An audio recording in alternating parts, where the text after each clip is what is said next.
Now coming here at number 5, we've got Acer palmatum Mikawa yatsubusa. This is a tightly layering dwarf Japanese maple. And what I mean by that is the spaces between the leaves are very tight. And that gives a very shingle-like appearance and a very lively appearance out there in your fairy garden. Now, Mikawa yatsubusa is typically 4 to 5 feet tall, even in 10 years, with a very dense habit, great fiery fall color. But what really makes this one perfect for fairy gardens is that tight, layering habit to it. And it gives it almost, you know, an interesting quality that makes it feel like something that might talk to you in the garden. We've often put sunglasses on Mikawa at garden shows, put those big clown glasses on it. It just has a little bit more Muppet-like quality to it. It has that Dr. Seuss, that something a little bit more magical feel to it. Mikawa is fun for that, especially in the early spring with that fresh foliage. Really has another characteristic that makes it seem like something you could interact with in the garden. And for that reason, it's got to be on the fairy garden list. These are tough as heck, so they can go in rock gardens. They can go in hotter areas.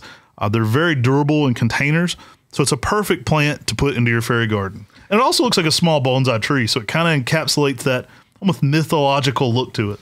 I remember years ago, whenever Matt and I used to do a lot of garden shows around the Southeast, we would travel down, say, to Sumter, South Carolina, to the Iris Festival, and they've got this beautiful iris gardens, and it's basically like this huge festival based around having really pretty blooms in their garden.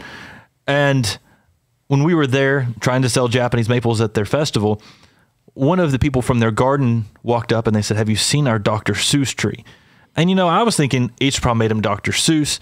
We go over there, and that's just how they described Mikawa yatsubusa, is it had that Dr. Seuss-like, otherworldly-like feel in the garden.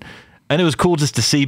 Mikawa has this unique thing where it puts out these arms, and that tightly layering habit makes it look like it's a creature out there in the garden that's got its arms sticking up. I mean, it's an amazing tree. It's got some amazing orange and reds in the fall as well, making a dynamic contrast from the spring to the fall for your fairy garden. Coming with that low density fits perfect into small spaces.